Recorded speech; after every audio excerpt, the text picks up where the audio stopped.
नमस्कार. सोलापूर रणनीती न्यूजमध्ये आपल्या सर्वांचं स्वागत आहे. आज आपण मिरशिंग गावामध्ये आहोत. या जिल्हा परिषद पंचायत समिती निवडणुकी सध्या रणधुमाळी सुरुवात चालू आहे. या मिरशिंग गावामध्ये लोकांची प्रतिक्रिया काय आहे, काय म्हणत आहे त्यांच्या, या गोष्टी आपण थोडंसं जाणून घेऊया. नमस्कार. नमस्ते. काय वाटते सर, कसं तसं सांगोला मतदारसंघामध्ये शेतकरी कामगार पक्ष आणि दीपक आबा यांची युती आहे. सर्वसाधारणपणे पारंपरिकदृष्ट्या शेतकरी कामगार पक्ष आणि राष्ट्रवादी यांचे बरेच वर्ष या सांगोल्यावर राजकारण झालेलं आहे आणि जनता त्यांच्या पाठीशी राहील असं माझं एक मत वाटतं. दीपक आबा वेळोवेळी समाजाचे अडीअडचणी दूर करतात. त्याबरोबर दीपक आबाबरोबर असं आपले बाबासाहेब देशमुख पण सांगोल्याचे चांगल्या प्रकारचे कार्यकर्ते आहेत. मला असं वाटतं की मेडसिनीमध्ये यांची युती असल्यामुळं जनता त्यांच्या पाठीशी खंबीरपणे उभा राहील आणि आबांचं अनमोल सहकार्य असल्यामुळं यशराजांना हमखास येईल असं वाटतं. ह्याच्यामध्ये अतुल पवार जे इथले एक उमेदवारच आहेत, त्यांच्या बाबतीत काय वाटते? अतुल पवार मालकांनीही बऱ्यापैकी काम केलं आहे, परंतु निवडणुकीच्या तोंडावर येऊन जनतेशी संपर्क साधणं हे जनता ओळखते. वर्षभर 5 वर्ष मधून अजून त्यांचं कुठलीही फेरी नसते.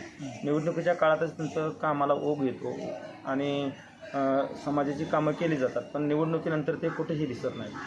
त्यामुळं समाजाचे रस्ता आणि वीज सोडून इतरही काम आहेत.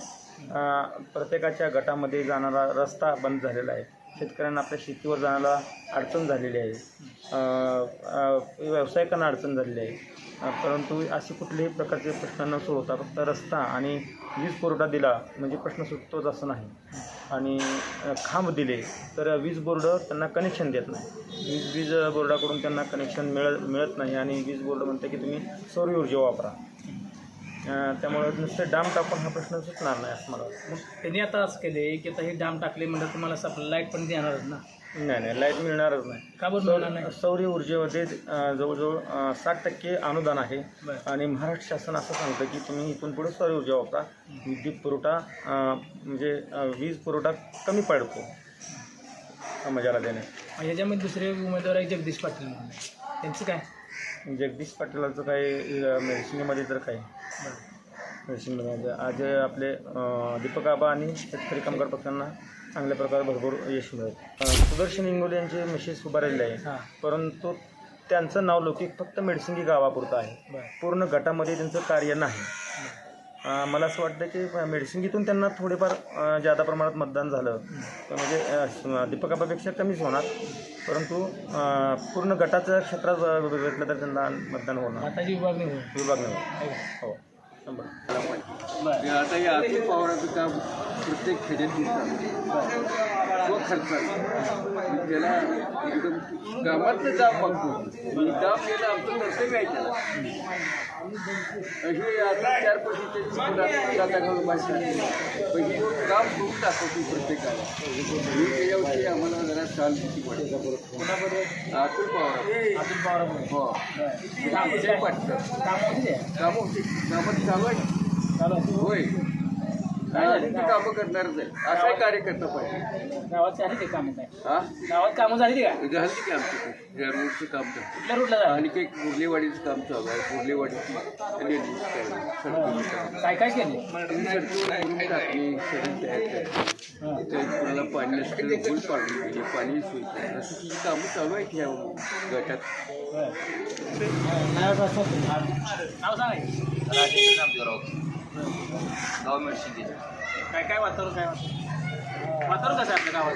गावात शेतकरी कामगार पक्ष आणि दीपक आबा साळुंखे पाटील यांची सांगोला विकास आघाडी आहे आणि त्यामध्ये दीपक आबांचा मुलग्याला उमेदवारी आहे या ठिकाणी. आणि दुसरं पंचायत समितीचं आहे की आमच्या गावातच आहे सुदर्शन इंगोले त्यांच्या पत्नी उभा आहे. जाऊन थांबा मागे. त्यामुळे वातावरण चांगलं आहे दोघांना बी. मागे अतुल पवार पण आहे उभा राहायचे. हां, अतुल पवार बी आहेत, जगदीश पाटील बी आहेत. पण हे आमच्याकडं जे दीपक आबा आहेत किंवा जे सुदर्शन डॉक्टर आहेत ते स्थानिक आहेत. आमचे स्थानिक. आपण एखादा म्हणतो ना प्रॉपर, विरोधकाचं कसं आहे फिरतं दुकान आहे. ते आज आहे, मला 4 दिवसांत दुकान नाही ते आमची स्थानिक दुकानदारी असलेली मालक आहे. एखाद्या दुकानात जर आपण शेंगदाणा घेतलं गावातलं बाद लागलं तर आपण त्याला जाऊ शकतो, बदलून माघारी आणू शकतो. तसं विरोधकाचं फिरतं दुकान आहे. आज ते आपल्याला काहीतरी आम्ही जाऊ कोणी शेंगदाणे विकून जातील खडं घालून, पुन्हा बदलायचं कोणाकडं, ते गावत नाहीत ना. आणि हे आता इलेक्शन पुरता विकास आहे. आबासाहेब दीपक आबा जो 60 वर्ष झाले तालुक्यात विकास चालू आहे त्यांच्या माध्यमातून. मग आता जर 4 टॉयल्या बोलून टाकला, 4 टॉयल्या म्हणून डाम उभा केलं म्हणजे विकास होत नाही. आणि डाम उभा केला तर त्याला काय बोर्ड परमिशन देत नाही तारा वाढायला, बोर्डानं बंद केली पहिलं. तुम्ही जर उद्या डाम मागितलं कोण बी आणणार नाही, डाम उभा करणार आहे पण ते जोडणार कोण? डीपीला परवानगी नाही, डीपी कोण जोडू शकत नाही, बोर्ड त्याला परवानगी देत नाही. म्हणजे जनतेची दिशाभूल करायची, आम्ही डीपी देतोय, रस्ता टाकतोय, हे करतोय, पण मी बोर्डाकडे वीज बोर्डाकडे जर परवाना लागतो, त्याला कोटेशन लागतं, हे लागतं, ती सगळी काम फरक पडेल असं वाटतं. तो काय इलेक्शन आहे, प्रत्येकाला वाटते मी आलं पाहिजे. आता गावामध्ये भरपूर जरा विकास प्रमाणात झाला असं सांगायचं. विकास पहिलाच आहे हो, विकासाचं काय नाही, विकासाचं विजन सगळ्याकडेच आहे. आता मी जर उद्या उमेदवार असेल मी विकासाचं विजन बोलणारच आहे हो.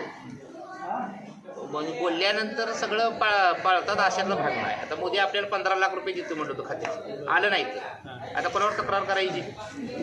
तक्रार करता येते का? ही इलेक्शनचा पिरियड आहे, लक्षात घ्या तुम्ही. मी सुद्धा म्हणतोय आबाळ खाली आणतो, येते का आबाळ खाली? ही लोकांना लक्षातही नाही. मला निवडून येण्यासाठी मी म्हणतोय आबाळ खाली आणतो, येत नाही ना.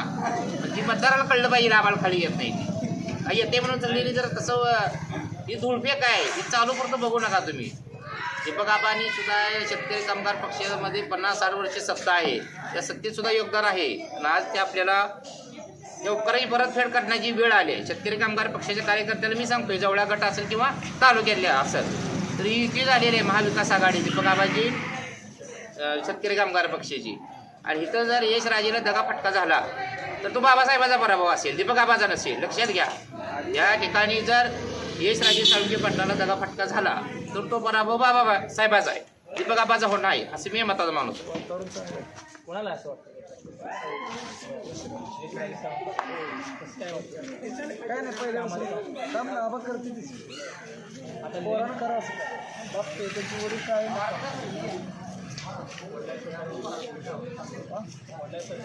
हो बाबासाहेब पाठीमागेला आमचं काम कोण वाटतं?